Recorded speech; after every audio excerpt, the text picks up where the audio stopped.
Hello, I am Laurel Brennan, host of this podcast, Get to the Root of It, and founder of RootCausology, where I help women optimize brain health and reduce dementia risk by addressing, of course, root causes.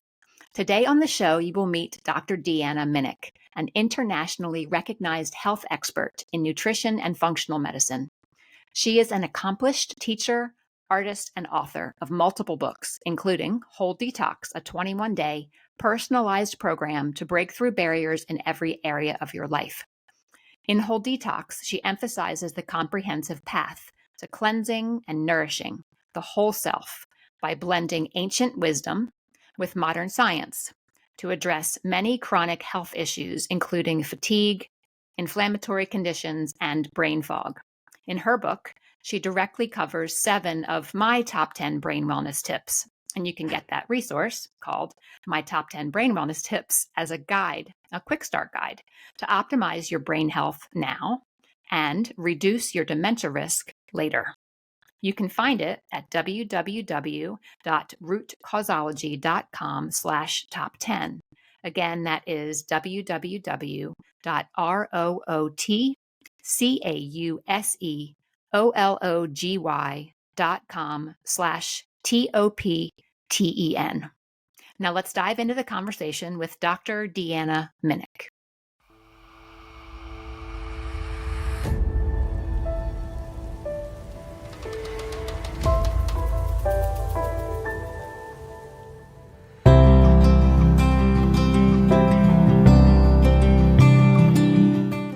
Hello, welcome to Get to the Root of It. This is Laurel Brennan, and I am very excited today to have Deanna Minich.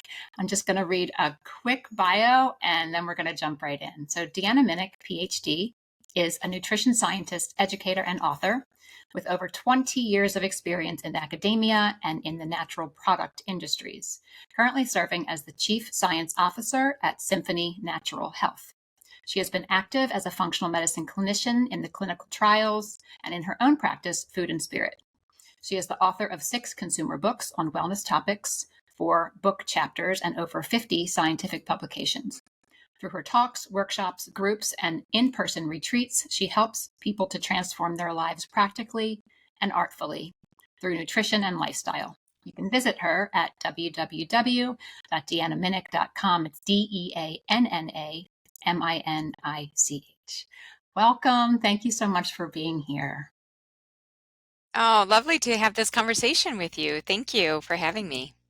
So I'm interested first in just hearing a little bit about your journey, like what got you to where you are today. My mom. It's a pretty straightforward path for me. When I was very young and growing up, I was about 8 or 9. My mom went through her own kind of health, I would say, transformation, and we started watching what we were eating and even having more of a spiritual focus to our lives. And then as I became a teenager, I started having health issues. I was off the track of eating so well. I didn't think it was a cool thing to do. So I was eating a lot of just like the other kids, right? And I didn't want to be different. So I started to experience a lot of gynecological issues as well as a lot of gut issues, which many times do coincide. Then I got into my 20s. I was really into science. And I also had taken my first yoga class. That's something you and I have in common. We like yoga. And, being turned on to something so new for me, which was yoga. And then when I was in college, I was starting to take classes that I had some personal interest in, like philosophy, world religions. And I just started to look at the world in a little bit of a different way. I did go on from there to study more in the way of science, but all the while, I would say that I was looking for other truths as well. And it had always come back to things like ancient traditions, getting into the art of healing more than just the science of it. So I think that's what led me to where I am today, is that I kind of started out with an upbringing that cultivated my exploration into these areas. And then I think just having my own personal issues and health like conditions also spurred me in different directions. I think that happens notably for so many people where, they have a condition and then it's like, oh my gosh, now I know how to do this because I had to do it for myself. So that kind of happened for me as well. It was more of like using nutrition, using art, using different ways of thinking to help to approach my conditions, my health conditions in a novel way. So that's how I got here. Yeah, thank you for sharing that. Yep, it's very similar for me. I got diagnosed with multiple sclerosis and went down the path of nutrition. Actually, it was a nutritionist that helped me first. Yeah. Great. So I know that you worked as a nutrition scientist with the father of functional medicine, Dr. Jeffrey Bland. What were some of your big takeaways during that time? Oh, wow. Working with Dr. Bland really opened my neurons to different ways of thinking. Jeff is he's a systems biology thinker, so he speaks Western language about Eastern concepts and traditions, right? So, in Ayurveda, traditional Chinese medicine, even in yogic medicine, there is the acknowledgement of the whole. And I think what Dr. Bland is so good at is giving modern language to a lot of those concepts. So bringing in talk about gut-brain access, looking at individualization of an approach rather than just like a general message for all. So, I learned a lot from working with him, not just in the way of science, but also in the way of his approach to life. He's a very expansive, forward-thinking kind of person. So I think that he wasn't only, and he's still living, so, he wasn't only brilliant in his IQ, but I would say that his EQ or his emotional intelligence was also equally high. So he was always very open and shared with people and inspired them to do things with their lives in order to bring them into their greater potential. I think it was all about realizing the potential of people through nutrition as well as even what we do in our lives, a sense of purpose, meaning, and mission. Yeah. So was that your first job after you got your PhD? No, no, I actually had so I finished my PhD in 1999. So this was like the dot-com era. So I lived in the Bay Area. I was working for a small startup, a nutrition product company, and then that was quickly acquired by a larger company. And so then I was no longer working with them. And then I transitioned into a large Fortune 100 food manufacturer. I began working I was the scientist in a food company, a large food company. And so, I worked with them for like 3 years. And then I transitioned over but I wasn't quite satisfied in working with the food company, right? Because I was like, I don't want to make processed food. And, I was feeling my inner rebel coming out. So I started to do other kinds of side jobs on the weekend where I would start to get more invested into what at that time would be called alternative complementary medicine. So I started working with clients and working on their nutrition. This is where I got my first clinical experience working with people and using nutrition. So I would say I started to create the transition away from that and moved into then working with Dr. Bland, doing education, product formulation, got a bit steeped in the natural products industry, which is also really helpful because dietary supplements are so prevalent. And so it was good to have a better understanding of that industry. Right. Yeah. And it sounds like you and Dr. Bland came from similar mindset when you were already blending kind of personally your Eastern and Western medicines together. So I'm sure you were a quick fit, a quick good fit. Yeah. We both, yeah, we also have like similar kind of hair and our moms were similar and, our moms were both ahead of their time, doing the no white bread thing back in the 1970s, or for him it was earlier. So yeah, I think it's kind of funny to look at how, what is it, like minds, you just kind of seem to find each other in that way. But I can't compare myself to Jeff. I mean, I think he's ahead of his time and he's such an amazing person in so many ways. And so I had the opportunity to work with him closely for 11 years before going out on my own.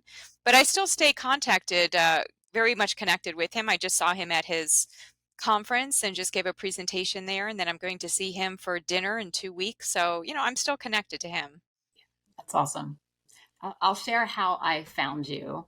So I'll just pull out one of your books. This is how I found you, and it's called Whole Detox, a 21-day personalized program to break through barriers in every area of your life.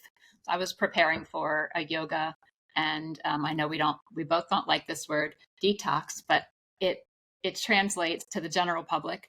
So I was running a yoga and detox retreat, and I wanted a book for our book club and maybe some recipes to share with the chef. And I found you. So I used that as a guide for our retreat, which was amazing. We had some of the most colorful food that I've ever seen. People were taking pictures of the food because it was so beautiful.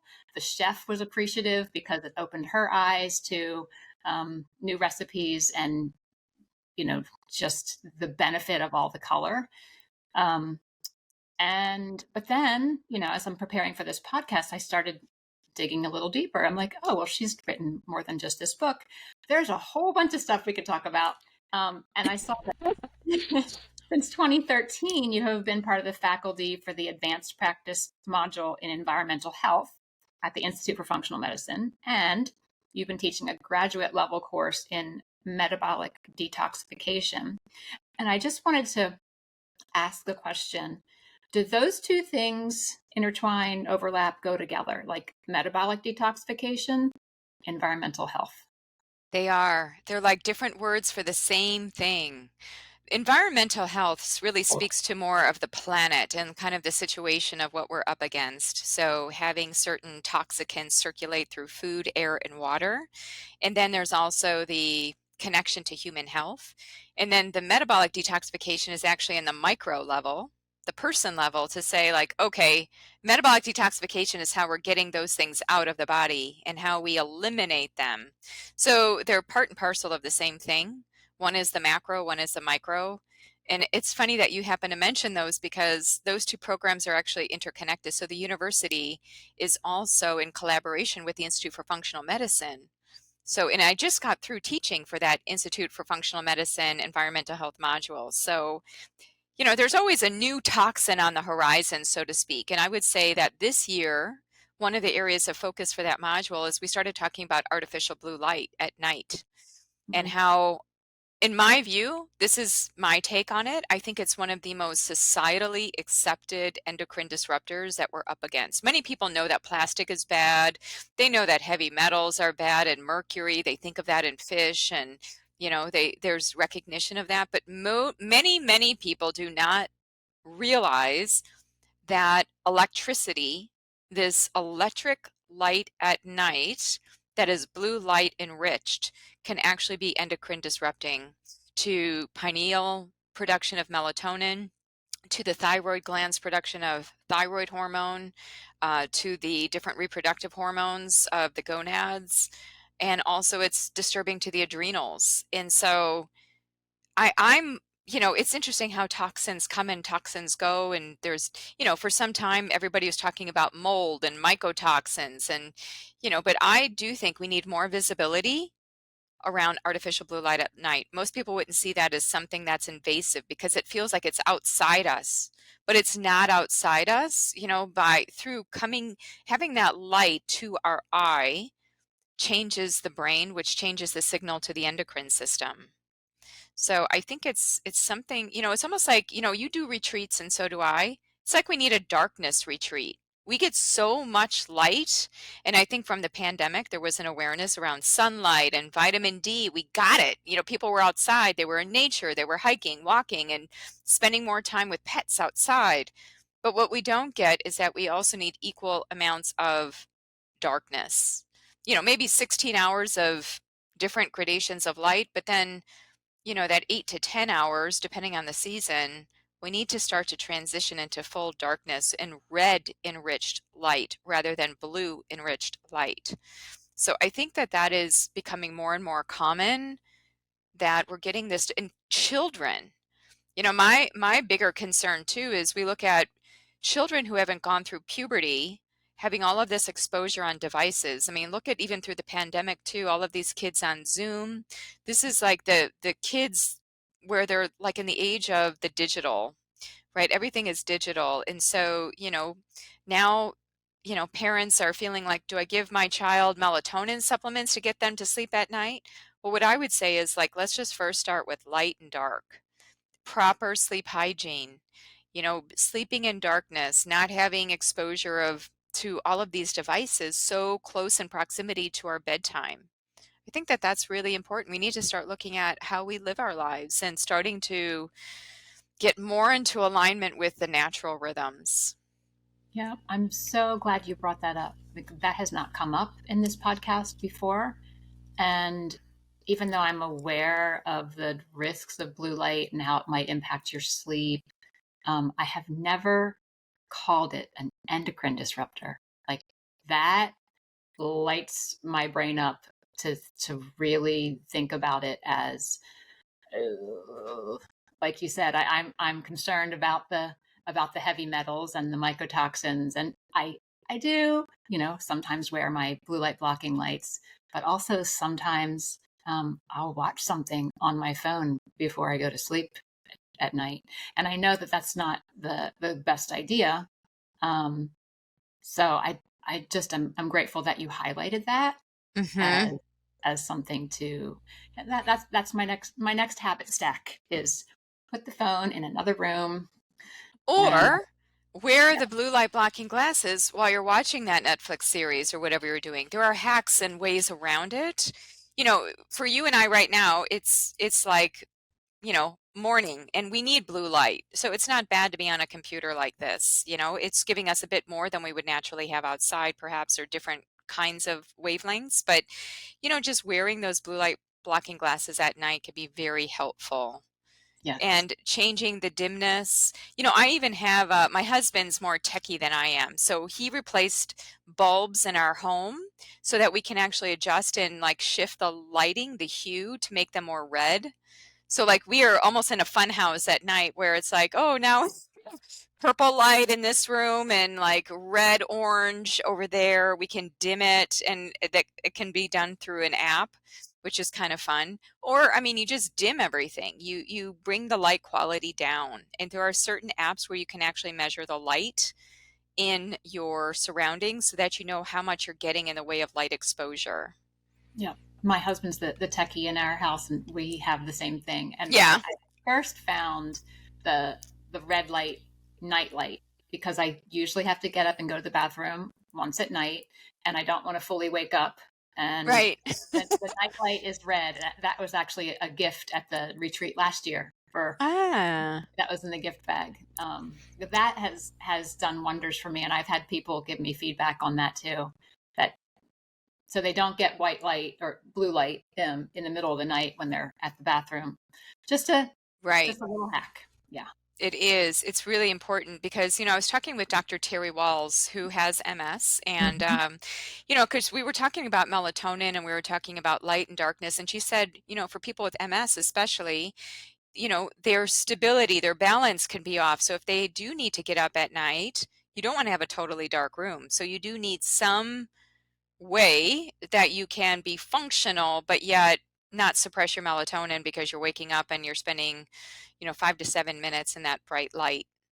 So Yep. yeah, there are ways around it. Like even just, even a very subtle night light like you're describing could be completely acceptable for the amount of lux or the light that you need in order to keep melatonin at its optimum. Yeah. So it's good that you found that.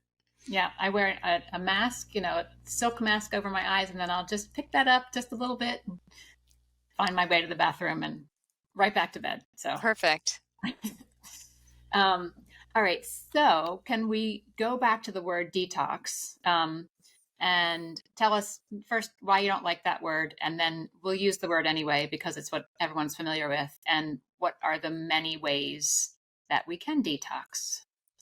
Well, the reason why I have some feeling about it is because there's so many meanings of the word, and some of them are not always positive. There are, If you look online and you just Google detox, you're going to get everything from the stringent water fast, juice fast, lemon juice water, cayenne pepper kind of fast, or different kinds of applications. And then, you have the more sophisticated functional medicine approach to using nutrients to get at certain pathways of the body to optimize function. And some people will say, well, you don't need to detox because your body does that every day. So why are you even talking about it, right? So there's such a stigma, and there's such a general perception about it that makes it very polarizing. And I didn't want to have a book that was polarizing. I wanted to make sure that this got out. But sometimes polarization does does draw people in, I guess. But the way I define detox in that book is I talk about how a toxin can be defined as anything that's in the way of your optimum potential. So that's a big and broad definition. That could be like everything from a relationship to an emotion to a thought pattern to a place.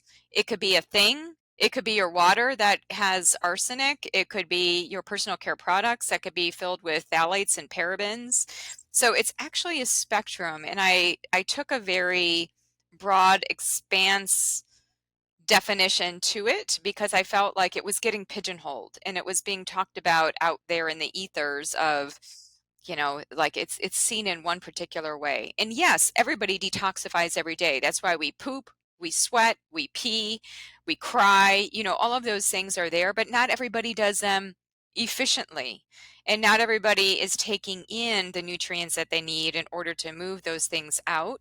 And I think because the planet in general is accumulating more in some of these toxicants, the true toxicants that are human made, I think we do need to be thinking about it. I think that the correlations in the scientific literature between toxin load and disease risk are, they're prevalent. Now, we can't negate that. It's almost like it's a clinical responsibility to be having those kinds of conversations with people. So if people have cancer, if people have neurodegenerative issues, they have cognitive issues, they have digestive issues. I mean, there's really no fertility problems. Like, there really is no particular condition that a human being could have where toxins wouldn't enter into that discussion. And it's just because we live on a planet that is now infiltrated with human toxins of various types. And some of us are really good at releasing those and eliminating those, and others of us have gene variants or physiological processes that are not optimized to that. And that could be because of age. Maybe we are not living our best lifestyles, so we're compromised. We're not sleeping enough in order to better detoxify. We're not relaxing enough. We're not physically active enough. We're not sweating those things out. So there can be so many different variables as to why detoxification in the body is not where it needs to be in order to stay at that homeostasis of balance and not have some kind of health condition. Right. Yeah. Thank you for sharing that. I appreciate that. Yeah. So going back to the book, is it okay if I share how it was beneficial? Yeah, I'd be so curious to hear more. Yeah. So this is probably, I mean, it's an elimination diet. And this is probably the fifth or sixth elimination diet that I've done. I did some before I was trained in functional medicine, just as a patient. And then after I was trained in functional medicine, it was like the first thing that we do as part of the training. And every time the focus was on what you take out. Right. And there was not a lot of focus on what you put in. And so, you know, almost 20 years ago when I got my MS diagnosis, I made a pretty dramatic diet change because previously I was not a good vegetarian. I was like, product of the late 80s, early 90s, right, where it was low fat, high sugar, Snackwell cookies and, pretzels because they were fat free. That was kind of my lifestyle. And then I made the shift to add meat back in, take gluten and dairy out, but I did not take sugar out, and I did not make a big emphasis on diversity of my vegetables and fruits that I put in. So each time I did an elimination diet, it was focused on what I take out, and I would get in a rut. Okay, I do well on a veggie omelet for breakfast. So that's what I would have every day until I was sick of eggs. Right. And then I didn't know what to do. Mm-hmm. And I'd have a salad with chicken, and it would be the same thing. And then I'd get bored of it. Then I didn't know what to do. So this book was so eye-opening. It helped me diversify my diet. I got fresh fennel for the first time in my life. Nice. It was amazing. The fennel mint salad with avocado was just perfect. That's going to be in my repertoire now. So that's how it benefited me to diversify my diet. But maybe more importantly, it helped me enjoy being in the kitchen again. Because my kids are older, so 21, 24, and 12. Even though the 12-year-old is still at home and in school, he's very capable of making his own food. So I felt less responsible to be the one always making the food. I'm trying to build a business, so okay, everybody take care of themselves. And I would just, grab food and go back to the computer. And probably the last several years was not chopping vegetables. It was just a quick salad or, anyway, I was trying to follow the recipes, and there were new recipes that I'd never tried before. So it took some thought and some effort. And sometimes I didn't have all the ingredients. So I would have to get creative. So it brought like the joy of cooking back in. It brought creativity back in. I got more fish than I usually do. I got cod for the first time ever. I was just a salmon girl. It was only salmon. Sometimes anchovies and sardines, but I just got more variety, and I'm really grateful for that because that is going to stick with me. So thank you. Wow. You just mentioned this whole aspect of creativity. I have three principles when it comes to food: color, creativity, and diversity. And you just talked about all of them without me even having to say them. So, for people who haven't looked at the book, that's what I'm really hoping to convey. And I don't know if you noticed this, but one of the things that I did within every 3 days, so every 3 days is a new color. But I also diversified the protein source. So depending on if you're a vegan or an omnivore, I was rotationally bringing in different proteins so that it would coincide with not just the nutritional aspects, but the energetic aspects of whatever color that there was a focus on. So you mentioned fish. The fish that I emphasize in the program would be days 4 through 6, which are the orange days. So the orange days are all about the flow, the water element. Well, what lives in water? Fish. And it tends to be orange if you're having salmon and certain kinds. There's a little bit of fish like in the white section, like where I'd have a cod recipe. So that's white. But in general, I was trying to match nutrition and energetics to each of the colorful, like the 3-day, those segments. So it's just interesting for you to give me that as your experience and what you took away, because that's exactly what I was hoping for. So I'm glad to hear it. It worked. Yeah. So for those who haven't looked at the book, don't know the book, you did a little explanation. Could you explain a little bit more how the book is laid out? You said that there's a vegan omnivore, which I love, and you go through colors. Can you share what else is in the book? Yeah, there's this. So if everybody, this is kind of the operating system or the roadmap to the program. And so it is the rainbow, and the rainbow connects, each color connects to a body system, to psychological themes, and to foods of that respective color. So for the first 3 days of the program, the focus is on red. So I often encourage, like when I'm doing this live with people, I'm saying like wear red colored clothing, focus on the color red. You're going to be eating the variety of different red colored foods. It's not just having strawberries every day for 3 days.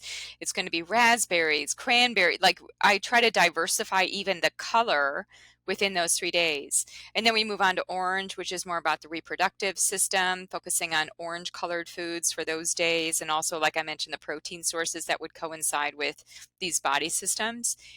Yellow is more of the digestive system. Green is more of the heart and looking at our overall vasculature.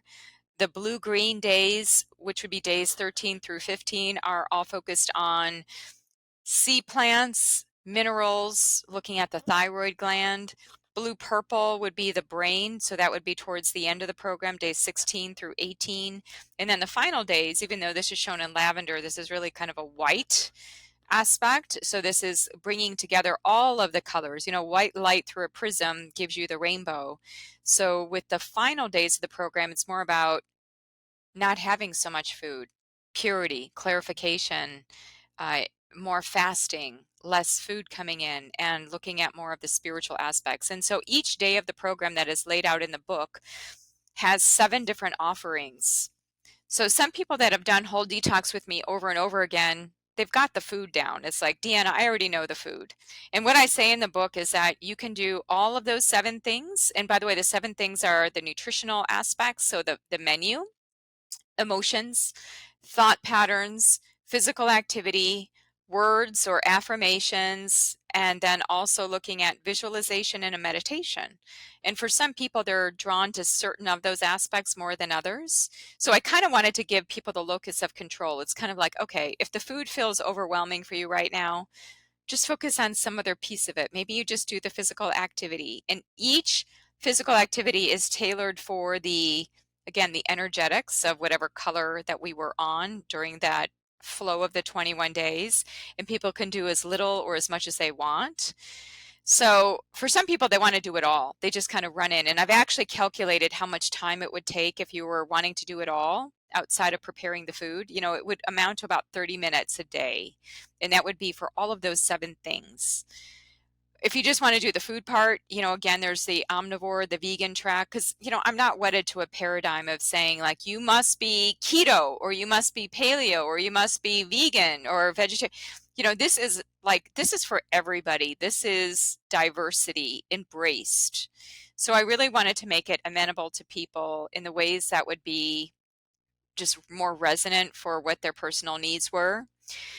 And then I wanted them to have fun with all the color. You know, my dad actually did this program. I dedicated the book to my dad and to my niece. And my dad did this program. My dad is not a healthy guy.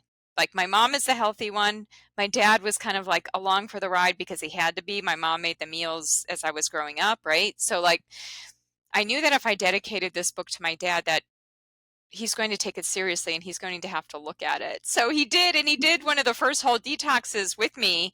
And it was really funny because he really got into it.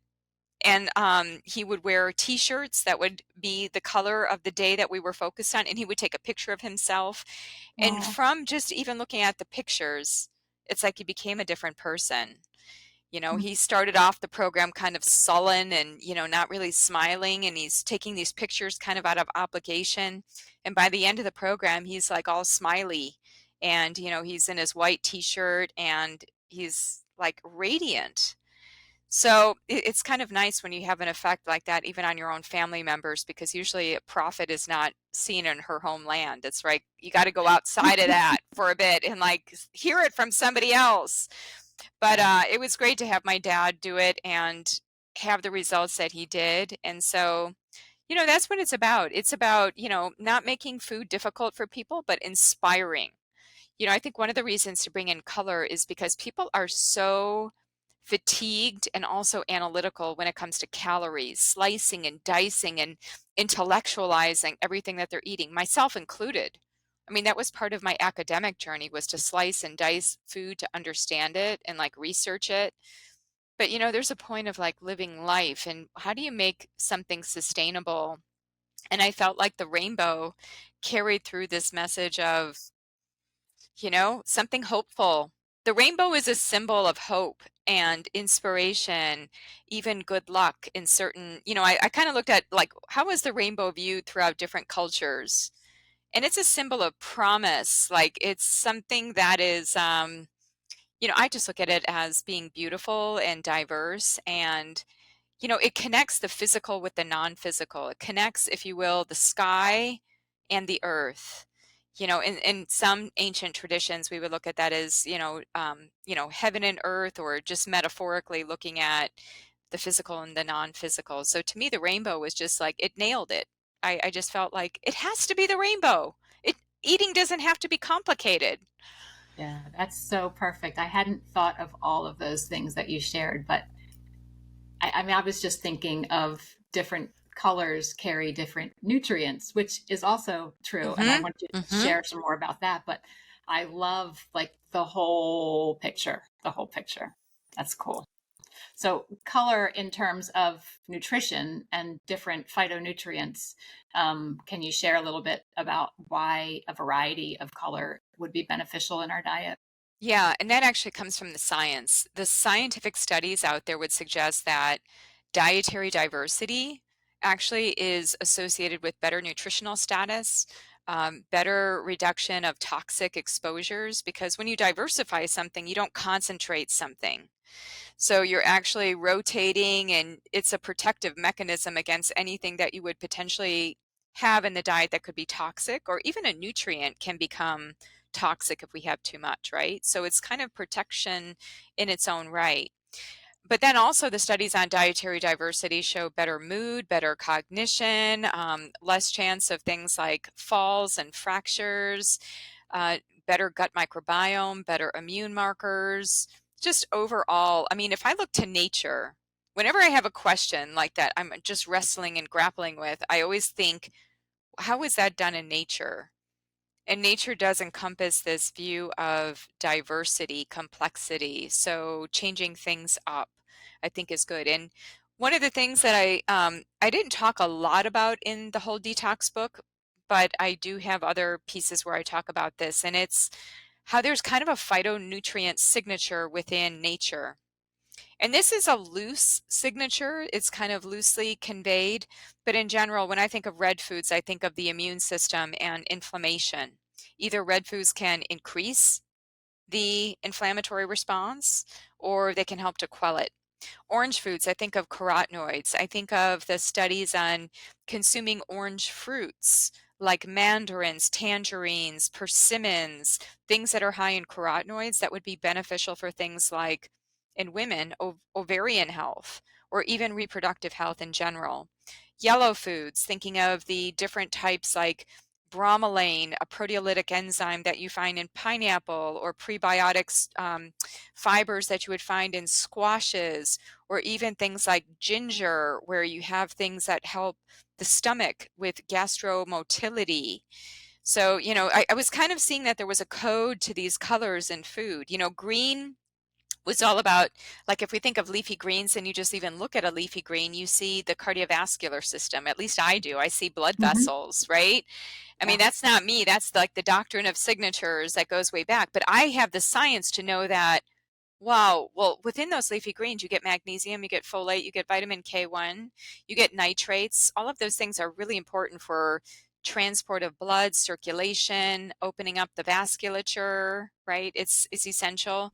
When we move into blue-green, I think of green plants in the blue ocean. So sea plants. So different ones that would contain things that would be good for the thyroid, like iodine, just naturally occurring, or different polysaccharides, longer chain fibers that seem to play a role in even appetite regulation. And then when I think of blue purple, I think of a lot of the different flavonoid compounds like proanthocyanins, proanthocyanidins, anthocyanins. A lot of these are what give those colors to the food. They're actually pigments as well as bioactive compounds. And it seems that a lot of those blue purple foods have a relationship with things like cognition, learning, memory, even mood state, like helping people with reducing the risk for depressive symptoms or even anxiety. And then white, when again, as I spoke to with white, just kind of thinking of the clearing. This is, everybody's trend in intermittent fasting and drawing away from food to kind of get clear. So there's, I talk about the white foods of white sugar, white salt, white flour not being so good. Those would be the unhealthy white foods. But then other things like coconut, cauliflower, garlic, there can be other foods that could be helpful for detoxification. So I think, again, nature shows us the way. We can look at the way through color, through principles, and following that kind of, if we're eating a diverse diet, then we're ensuring that we're getting the whole array. It's like a palette, like an artist's palette of phytochemicals to get in and better balance the body systems. I think that's ultimately what we're heading towards. So even again, I want to mention for your listeners too, that just even one color, we need to diversify within that. So within red, it's not just having, again, strawberries all the time. We need different kinds of red foods. Within orange, it's not just eating an orange every day. It's getting the like I was mentioning, mandarins. Like, when was the last time you had a persimmon? Those aren't very common. And so, yeah, I think it's important to look at the whole of it. Yep. Yeah, that's awesome. Yes, I also bought a pomegranate for the first time. Oh, good. And I don't usually buy radishes. I got radishes and beets, and I had gravitated more toward a keto flex from Dr. Dale Bredesen. Yeah. And so I wasn't doing as much fruit. I did more fruit for these 21 days, but the way you talk about fruit, like you didn't really go into the details of metabolic flexibility, but it created metabolic flexibility the way you were adding in fat and protein with the fruit. Like, it was never just here, have an apple. It was always have an apple with some almond butter, or yeah. You educated on so many areas, directly and indirectly through the book. So you talked about, like you said, I didn't know, like, your focus was color and creativity and diversity, but I pulled all three of those things. They struck me. But from my clinical experience, I was like, oh, well, we're also doing all the things to stabilize blood sugar. And we're also rotating the diet where we're not eating the same things all the time, which sometimes when you do an elimination diet where you're only focused on what you're taking out, it's really easy to do the same thing every day, or very, repetitive foods. That's really true. And I mean, even the name elimination diet doesn't bring forward like the crowding out of what you're not supposed to have or you're trying to avoid in order to get the things that would better diversify, right? So, and I had done so many elimination diets with people over the years in a clinical kind of therapeutic encounter. So I could see what was working and what wasn't working. And it was amazing because sometimes I would have to like just work on one thing that they would take out. I had a really good nutrition mentor. Her name is Barb Schultz. She still is living and she's no longer in clinical practice, but she told me this pearl, and she said, Deanna, just ask the patient, what is the one thing that they're least wanting to give up? Because that's probably the thing that they most need to give up. And it was so true. Whenever I would ask somebody like, okay, we're going to do this elimination diet, inevitably somebody would say, oh, I cannot give up sugar. I cannot give up bread. I cannot give up coffee. I cannot give up chocolate. There was always this one or two things that they were like, I'm not ready to give up cheese. And in my mind, I was thinking, that's the thing. That's what they need to give up. But how do I get them there? I need to move them in such a way. There's even this one woman that I knew, and she, in my view now, she was very young. She was in her 40s and she had rheumatoid arthritis. And she was just starting to develop more and more of like the more debilitating symptoms of it, where she was getting more disfiguring. And I said, you know what? Why don't you just try an elimination diet? It could help. And I was already working in the clinic with people with autoimmune diseases, and I could see like, wow, they had some pretty dramatic results just from the elimination diet, not even doing whole detox. So she's like, well, what's involved with that? And I said, well, you'd have to remove, and I made a list of the foods. And she goes, oh, I can't give up my bread, my cheese, and my coffee in the morning. It was like that was her morning routine. And I'm thinking to myself, those are the things. Those are probably the things that are keeping you in dysfunction. The bread, the cheese, and the coffee. Now, for some other people, that may not be an issue, the bread, the cheese, and the coffee. I know for me, it's almost like, what is the thing, like if I was on a desert island, what would I most miss? It's like, oh, wow, the chocolate. The chocolate. I mean, even when my mom was pregnant with me, she relays how she had these chocolate cravings that were just like, I think I made her eat chocolate through my own. She didn't have the same cravings for my sister or my brother. It was just me. So I think from birth, like I was a chocolate. So, for me to give up chocolate is like a spiritual practice. It's like, I don't want to have to be necessitated by my desire for a certain food. It's almost like, can I give this up? Or can I choose the best form of chocolate on the planet to eat? So I'm going to have a high bar. I'm going to have, so like, if I have chocolate now, I go to the 90% cocoa or above.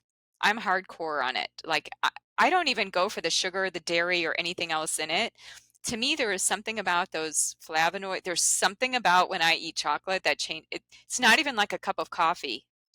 There is something like that is just connected to me for some reason. So anyway, I think that even if we don't let go, like for that woman, bread, coffee, and cheese, what I would work with her on first before doing an elimination diet is say, okay, what is the best choice of bread?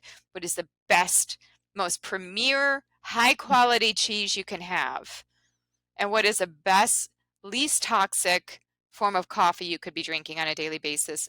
Not out of pods or filters or anything toxic. Like, I would just want to up level her Yeah. and then see if you can actually reduce symptoms like 20 to 30, maybe even 50%. I don't know. And then to kind of like slowly stage them as people feel better, then you have the energy to kind of move beyond that feeling of being very hinged to a food or Yeah. or drink or a substance. Yeah. It's perfect. Yes, my background's in occupational therapy, and shout out to Dr. Sally Schultz, who came up with the occupational adaptation theory. So many functional medicine practitioners are doing exactly what I was trained to do as an occupational therapist, and it's like trying to find what's just right, what is just right for the person in front of you, and maybe eventually down the road it would be just right for her to eliminate coffee and cheese and gluten entirely, but right now it's just right to up level what she's already eating. Right. And then she can feel success and maybe get motivated and interested in the next level And feel better. Yeah. Who knows what is in a lot of the products that people are choosing to eat, that could be triggering them. It may not actually be the food itself, but something in there. So just again, that up level could help them to feel. And once, this is my clinical experience, once people feel better, they know how bad they were feeling. Like sometimes people can't actually see out of how they were feeling until they start having improvements. And then it's like, oh, I'm not going to go back to feeling like that. Their benchmark of like their feeling and what they're able to experience changes. But most people feel so bad that they don't know what it's like to feel good. And you want them to have that experience, right? You want them, and I often say, just go through a 21-day program. It's 3 weeks of your life. It's not forever. And then based on that, you get a new baseline. You get the opportunity to see how you feel and then what decisions thereafter you want to make. And it's not just me and you talking about the elimination diet. When I would lecture on it and go and talk with health professionals about it, I would have feedback from them. And I remember I was in New York. I was lecturing to a group of, I don't know, something like 75 different health professionals. And I had this one health professional in the room who stood up and he said, in his patients, a very simple elimination diet could get rid of 50 to 70% of symptoms. And I'm not even talking about a supplement. I'm not talking about a whole protocol of like, you're going to have to spend $300 worth on supplements every month in order to get this. It was just food. Yep. And it's really true, just across the board. Like if you look at bodily complaints, pain, sleep, cognitive issues, any number of things. One of the first things that clears up for people when they do an elimination diet is energy. They have more energy. And then if they have more energy, they're actually doing things better and they're more functional. They're going to sleep better. They're going to make better choices because there was a study that showed that inflammation coincided with delayed gratification. So if we're inflamed, we're going to be more impulsive. We're not going to have the thoughtfulness in the moment to make a well-contrived decision for ourselves. We're just going to be reactive. Like inflammation, what is it? It's reactivity. It's fast moving, it's fiery. So we kind of embody the psychology of that when we're inflamed. So as people start to settle in and they reduce that inflammation, what ends up happening is they have much more thoughtfulness about their choices. So then things get better. Yeah, that's so fascinating. And I've seen different people respond differently to an elimination diet.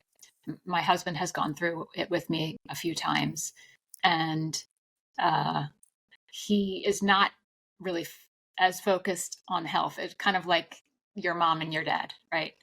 I'm like your Right. mom, he's like your dad, and he'll do things along with me, but when he's not with me, he's probably at McDonald's.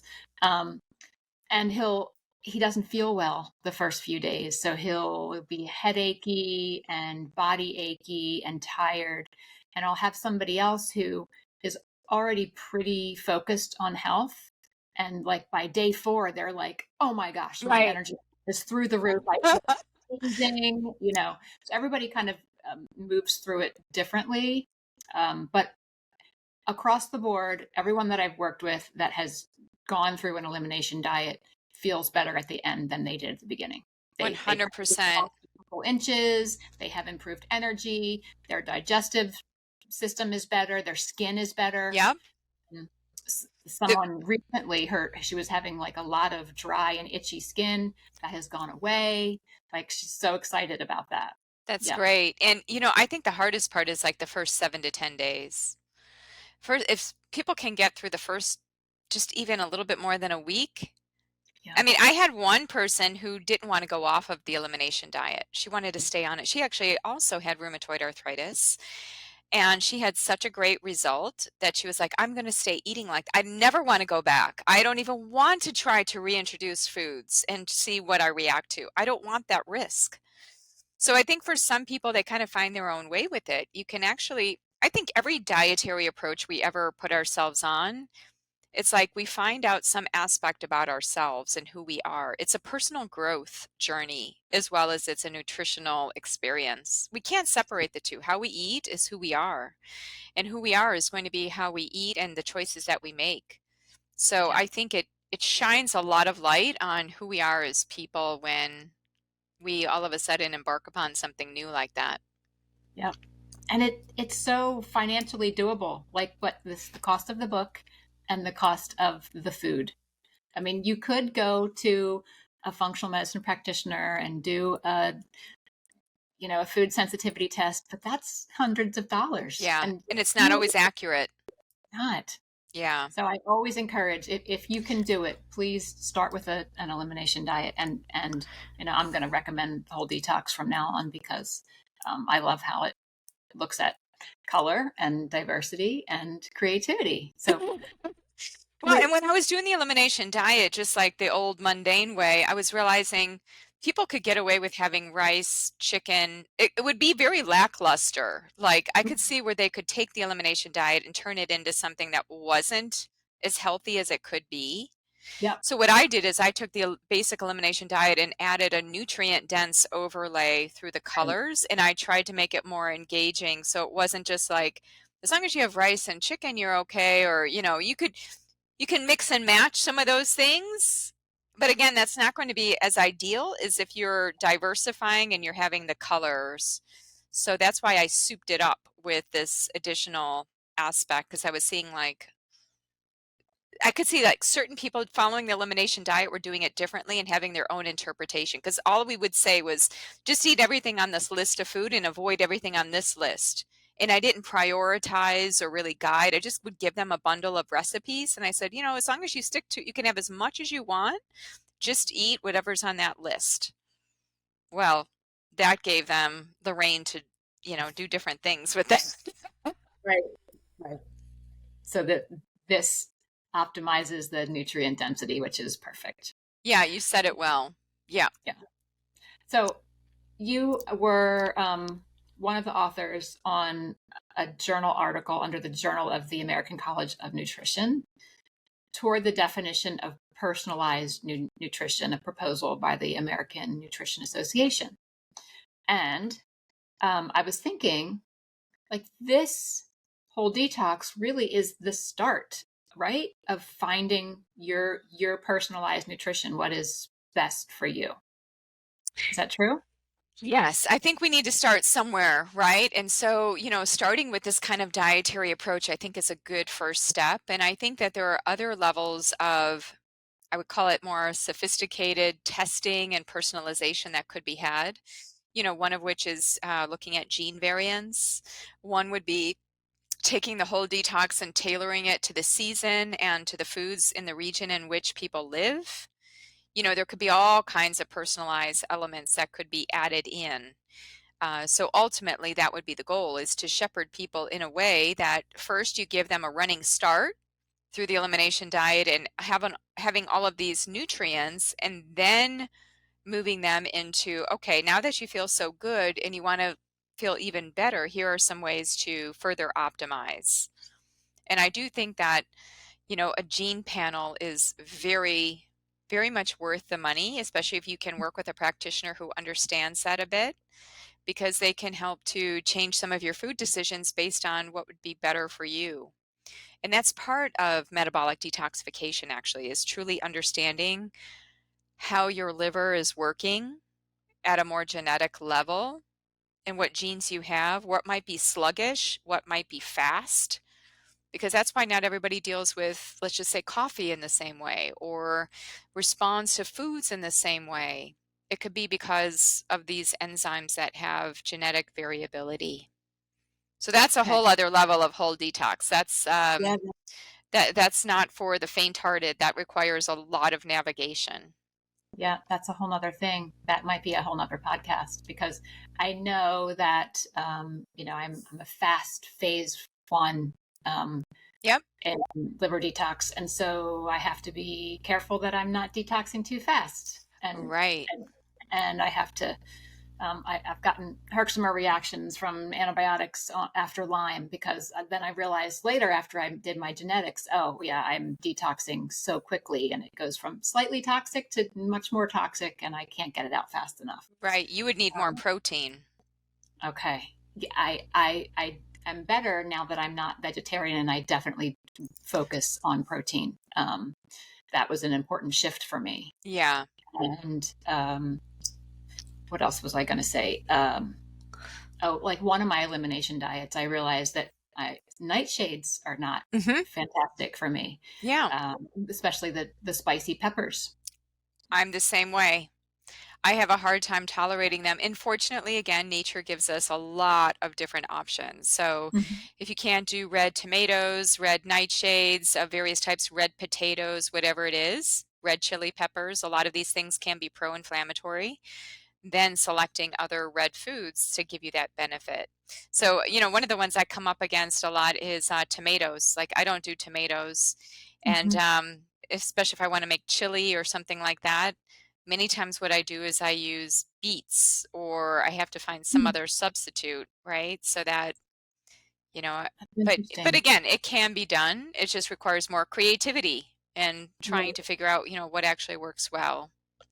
So can that be discovered through a genetic test, or is that more of a trial and error on an elimination? I would say that's more trial and error. People who have nightshade sensitivity often know it. And what I have found is roughly like 10 to 15% of people can't tolerate certain of those foods. They get direct symptoms, like usually it's some kind of pain in the body, like joint pain or some kind of inflammation that can happen as a result, some kind of histamine response. My daughter and I both get very mucusy. We get more phlegm with it. Okay. So Yeah. quick. Right. Yeah. So again, as part of, just any kind of redness, pain, heat, swelling, accumulation of fluids, that kind of a thing would be part of that inflammatory response. And just something to note, I notice sometimes too, people get like a reddening of their ears when they're eating. And, there are certain signs of the body that are like, okay, and for everybody that could be a little bit different. Not everybody exhibits inflammation in the same way. For some people, it might be by putting on more belly fat. That's inflammation for them, but that's not red per se. So, yeah, sometimes it's like a rash on the back of the arms. Sometimes it could be changes within the mouth, like mouth sores, aphthous ulcers, kind of a thing. So, our body is our biggest teacher. It's such a great messenger. I had somebody tell me once that illness is the Western form of meditation. It's a way that we slow down, we start to look at things, we become much more aware of what we're doing and what leads to like a cause and effect. And I think that the earlier that children can be guided in that way to know, okay, if you're going to have that Halloween candy, that's fine. But I want you to see how your body changes. Like, do you get headaches? And, how are you sleeping after that Halloween candy, right? And like start to teach people, kids, this cause and effect. Like, if you have that, just notice the feeling. And do you want to have that feeling? And I think that that helps to better prime them as adults to say, like, okay, what is it worth to have that food? A couple of bites on the lips, and now we have hours of postprandial inflammation. Right. Right. So that brings up my list of questions that I got from the gallery. So the ladies who did the retreat and did the detox, I asked if they had any questions for you. And somebody asked, how can detoxing help with bloating? Since she brought up bloating, I'm like, well, I'll ask her this question. It might be it might be a personalized nutrition thing down the road, but I'll see what she says. So there Yeah, you go. bloating can be complex. There could be many reasons why we're bloating. Do we not have enough enzymes to break things down? Do we have an overgrowth of bacteria? Are we eating certain foods that we might be intolerant or sensitive to? But I do think we need to pay attention to it. It tells us a lot about our gut health in general. So I think it's important to be attentive to it. And when it happens, notice if there are certain foods that lead to more bloating than with other foods. Typically what I have seen clinically is like protein can lead to bloating quickly after eating. And then you have more of the prebiotic fibers and the different carbohydrates, which can lead to more longer term bloating and start to build over time. So that would be best checked out by a functional medicine practitioner who can run some tests to understand that a little bit. We might call that SIBO, or small intestinal bowel overgrowth, especially if it involves the overgrowth of certain bacteria. Right. Yes, thank you. So Sure. There's 3 more questions on this list. Someone wants to know if you have any more recipes than just what's in the whole detox book. On my website, I do have some downloads that people can take. One of them is just there's like a packet of 7 different recipes. So that's on DeannaMinich.com, and then under downloads, you'll see resources, and then there are a bunch of just free downloads, and one of them is more recipe oriented.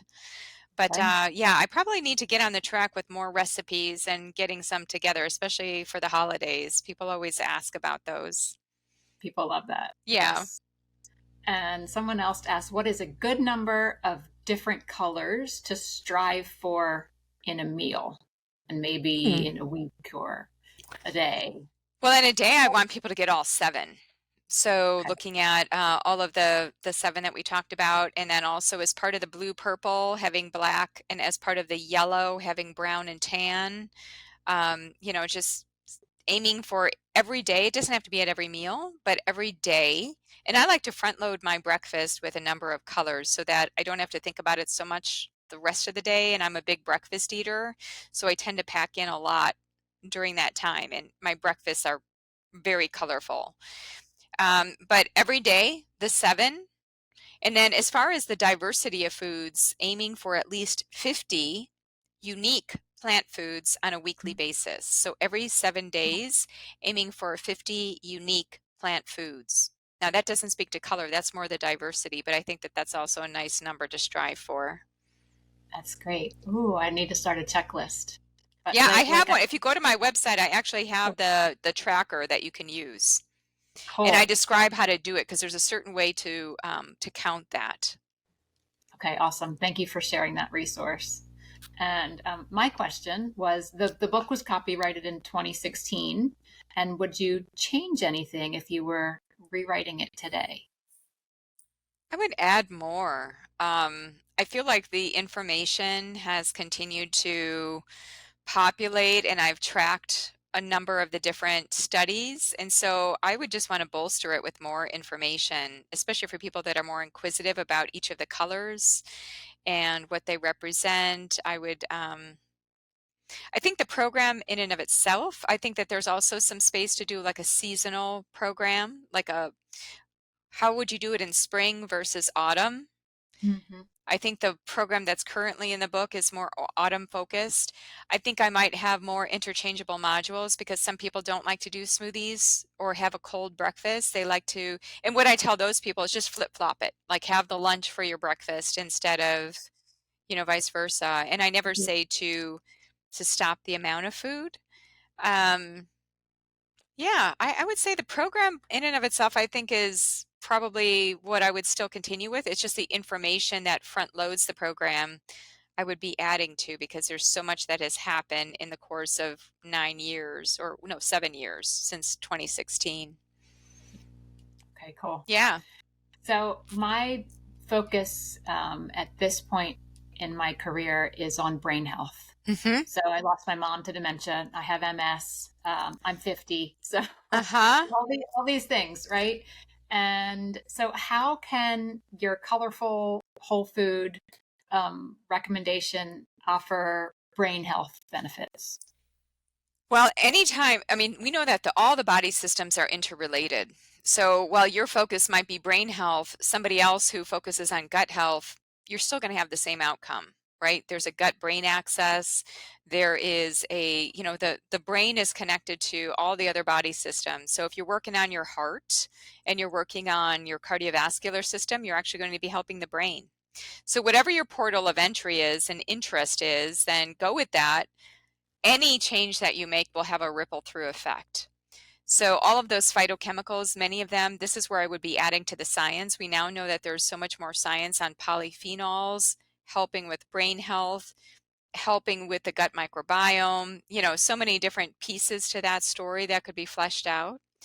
So, and also just from the results of the program, when people follow the program, what people have relayed to me as well is just having better, clearer thinking, better sleep, less brain fog, those kinds of things that would also tell me that, learning, memory, thinking processes, mood state are improving. So I think that is just more of the proof in the pudding of like, okay, this is helping on multiple fronts.